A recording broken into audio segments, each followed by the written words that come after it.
Bullish हो गए तो फुल शॉर्ट कवरिंग करके मार्केट को 27,000 28,000 30,000 भी लेके चला जाएगा, ठीक है। लेकिन अगर स्ट्रक्चर ही खराब हो तो फिर आपको क्या देखना चाहिए कि भैया यहाँ एंट्री बाकी है, उनकी एंट्री कराएगा एंड यहाँ पे कहीं लिक्विडिटी लेके एंड देन उसके बाद नीचे दम हो जाएगा। अब एक चीज दिखाता हूँ आपको, मंथली पे अगर आप देखोगे तो ये वाली पिन बार कैंडल और ये अपसाइड चल रही है, हायर लोज बन रहा है, ठीक है। ये मंथली कैंडल्स की मैंने मार्क कर दी, ठीक है। अभी मैं इसका कलर थोड़ा चेंज करता हूँ, आपको दिख नहीं रहा होगा। ओके, ये ठीक है। अब आप देखो हायर हाइज हायर लोज बनाता हुआ जा रहा है एंड लेकिन मंथली पे अभी तक एक दो तीन चार, ये चार कैंडल्स तो सेम ही थी प्रीवियस वाले पे, इसके ऊपर नहीं गए। अब ये अगस्त के मंथ का जो कैंडल है, अगर मैं CAS वाला 780 का सिस्टम हटा दूं अपसाइड का, तो 24,680 हर एक मंथ में अगर आप देखोगे मोमेंटम, इस मंथ में आज के मंथ में हैवी मोमेंटम आया, बहुत अच्छी वॉलेटिलिटी, इसमें भी अच्छा मोमेंटम आया। फिर मोमेंटम कम होता चला गया, फिर साइजेस छोटे होते चले गए और इस मंथ में यहाँ इस मंथ में 900 पॉइंट से मूव था एंड इस मंथ में सिर्फ 24,000 से 24,680 तक का अभी तक का मूवमेंट है हुआ है बस। तो मतलब इतनी छोटी रेंज हो गई है कि आप पूरे महीने 600 में रेंज में ट्रेड कर रहे हो, ठीक है। क्यों रीजन ये विक्सी डाउन हो गया आपका। अब आ जाओ वीकली बेस पे।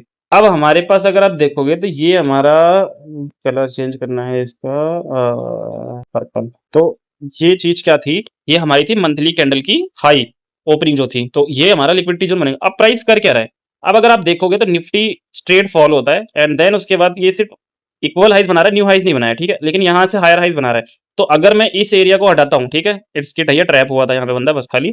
अभी मार्केट ने ये जो सिनेरियो चलाया वो ये चलाया है कि इस वाले हायर हाइज को हम कनेक्ट कर रहे हैं, ठीक है। तो प्राइस इसके बेस पे चल रहा है और निफ्टी जो है प्रॉपरली इस हायर हाइज के हिसाब से ट्रेंड अपना चला रहा है और नीचे से लोअर हाइज बन रहे हैं, ठीक है। तो अगर मैं इस कैंडल का रिस्पेक्ट करूँ, देखो चैनल चल रहा है। अब अगर आप देखोगे प्राइस एक्शन के बेस पे आ जाओ। अब दूसरा देखो, हमें सिनेरियो सारे चेक करने होंगे कि एक्चुअल में क्या मार्केट में कुछ हो रहा है कि नहीं हो रहा है, ठीक है। 2 साल से हम फंसे पड़े हैं और हम ट्रेड कर रहे हैं इसी के बीच में। अब आप देखो, ये चल रहा है एक चैनल, ठीक है। यहाँ पे ये लास्ट हाई था, फिर इसने इसका इस हाई का लो बनाया, इसने हाई नहीं बनाया। लेकिन अगर मैं इस फेज में काउंट करूँ तो यहाँ पे अब न्यू हायर हाई बना एंड प्राइस ऐसे ट्रेंड लाइन के पास भी नहीं आया एंड देन उसके बाद प्राइस वापस से ऊपर जाने की कोशिश कर रहा है। तो प्राइस लिक्विडिटी अब कैसे लेगा, अगर वो यहाँ से सीधा जाता है वी शेप में, देखो ये सारी बेकार हो जाएंगी पूरी स्ट्रक्चर, ठीक है। अब इसी चीज को मैं कंफर्मेशन करने के लिए ये चीज मैं यहाँ से यहाँ तक मार्क कर रहा हूँ, जो मार्च के मंथ की हाई की कैंडल है, मंथली कैंडल की, ठीक है। अब आ जाओ डेली टाइम फ्रेम पे इस चीज स्ट्रक्चर को समझने के लिए। अब आप देखो, अब मैं इसे फिर से रिमूव करूंगा एंड उसके बाद देखो, ठीक है, अब आपको दिख रहा होगा। अब देखो डेली टाइम फ्रेम पे इस हाई, ये जो हाई है, ठीक है, एकदम शार्प फॉल है, स्मूथ फॉल है।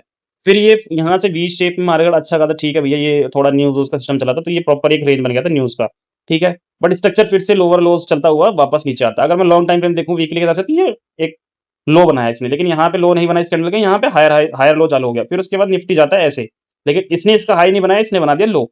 अब मैं कहूंगा तो भैया